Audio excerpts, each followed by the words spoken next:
Since the coronavirus outbreak in Wuhan, China early in 2020, the pandemic has leapfrogged around the world, infecting 81 million people, including more than 500,000 here. The death toll is closing in on 2 million, including 15,000 Canadians. In its wake, the virus is leaving lifetime health problems among many survivors, not to mention economic devastation and psychological scars that will take years to fade. Nothing I'm about to say should be seen as a downplaying of the deep human suffering caused by COVID-19.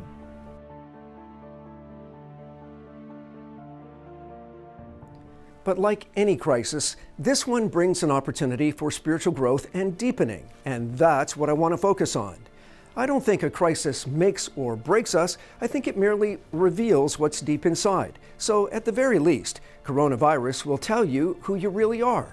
And the good news is, if you don't like what you see, you can change that through the power of God. The first lesson that came out of 2020 was the unsettling reminder that we're not in control. As much as we think we're so smart and so powerful, the virus put the lie to all that.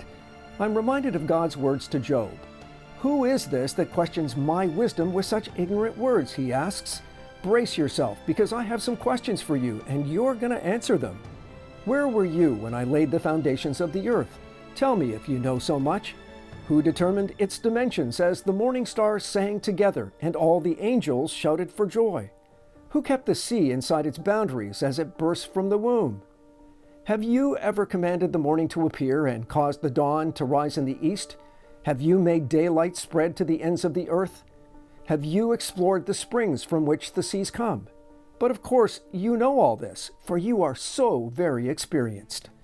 And so on and on the challenge to human pride goes as God lays bare the utter helplessness of humanity without Him. Which is not to say that God sent coronavirus to punish us or even to humble us.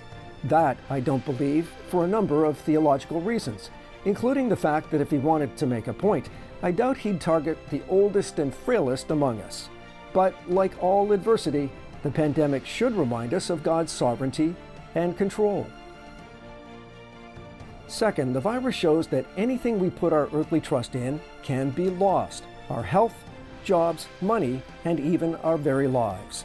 All the things we take for granted when times are good can disappear in no time. It was Jesus who said, "Don't store up treasures here on earth where moths and rust destroy them, and where thieves break in and steal. Store your treasures in heaven.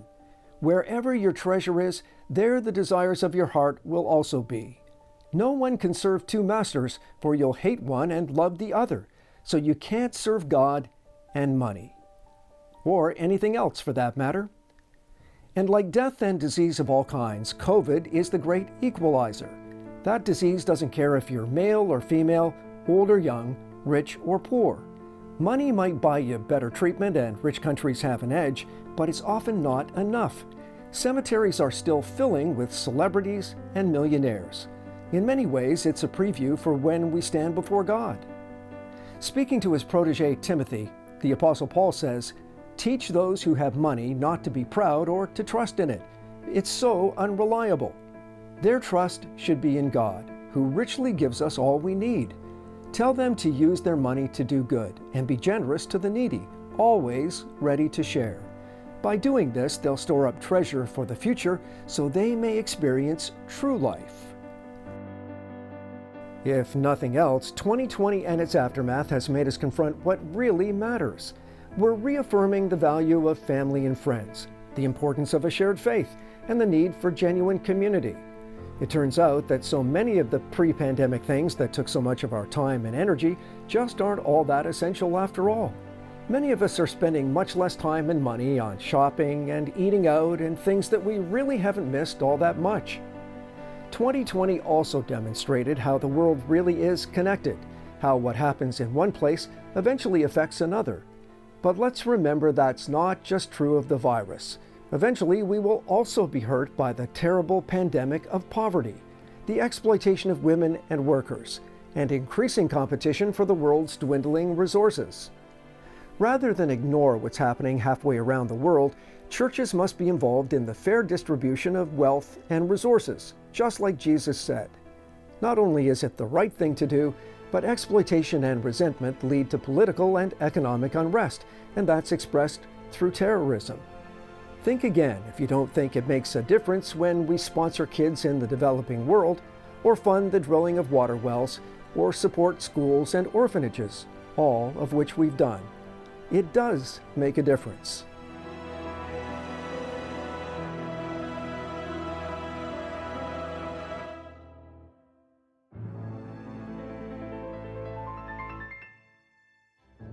Closer to home, coronavirus has highlighted our interdependence with those around us.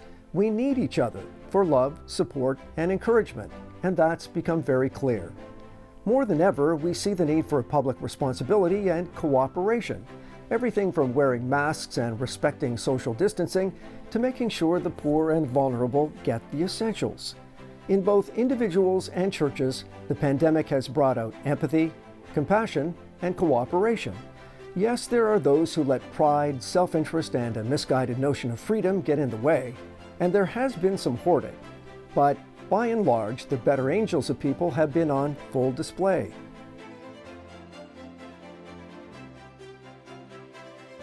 Most Christians have followed the biblical command in Romans 13 to obey the government, and the Romans 14 principle that says even if you have the right to do something, it's not always right to do it, especially when it will disturb other believers and hurt your Christian example among people who won't understand your motivation. Another blessing in the last year has been a big shift in the way we look at status. For the first time in my memory, frontline workers of all types took on more importance than celebrities, something long overdue. Even now, people routinely show their appreciation for doctors, nurses, truck drivers, and many others who put themselves at risk to serve others.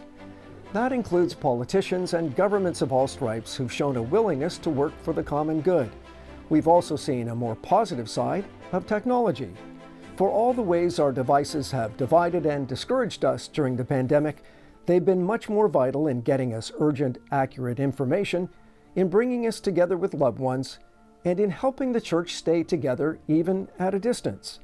All of that is part of spiritual stewardship, using the blessings of God to serve and benefit others.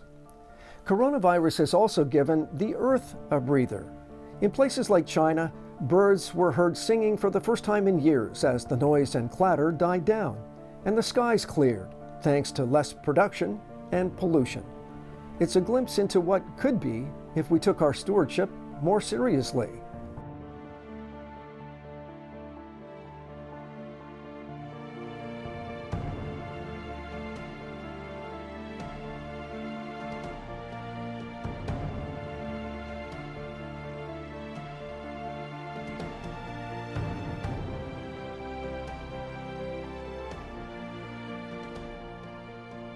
In another powerful development, we've seen that the church is not the building, but the people.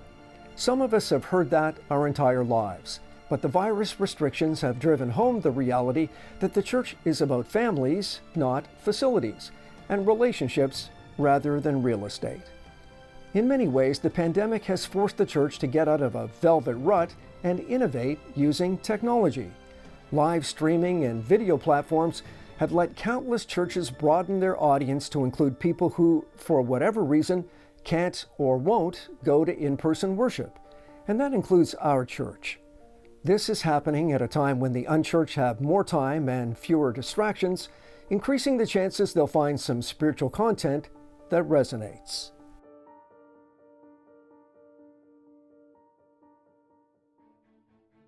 It's still way too early to know how this shift is going to affect the church once the pandemic is over. But one American study says as many as 1/3 of all North American churches will close in the next 3 years as more people go from physical attendance to online worship. I doubt the number will be that high, but I do believe that some change is inevitable. Many churches will have to drastically rethink the huge investment they have in large facilities and focus instead on getting people together in smaller settings. The trend was happening in many churches even before coronavirus, and it's bound to escalate.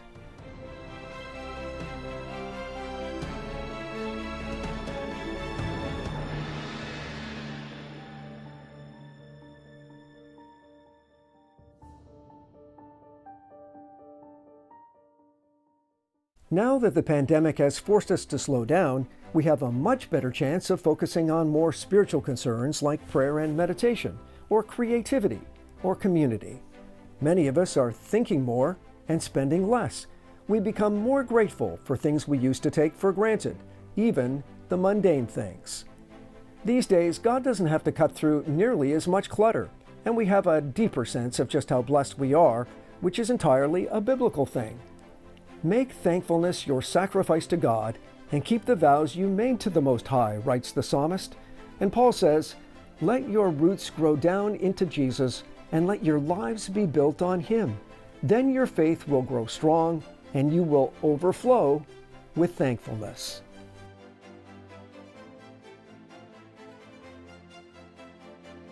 Be thankful in all circumstances, for this is God's will for you who belong to Christ Jesus.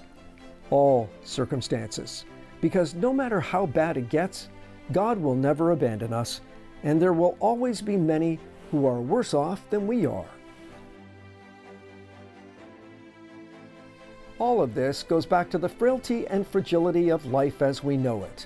With vaccines now available, it's clear we will get past COVID-19, but will there be a COVID-21 or some other global scourge?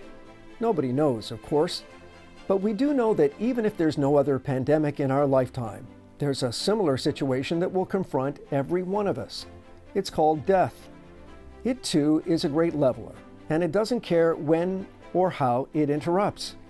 But we can take precautions against that so that when it arrives, we're inoculated against the most harmful effect, which is separation from God.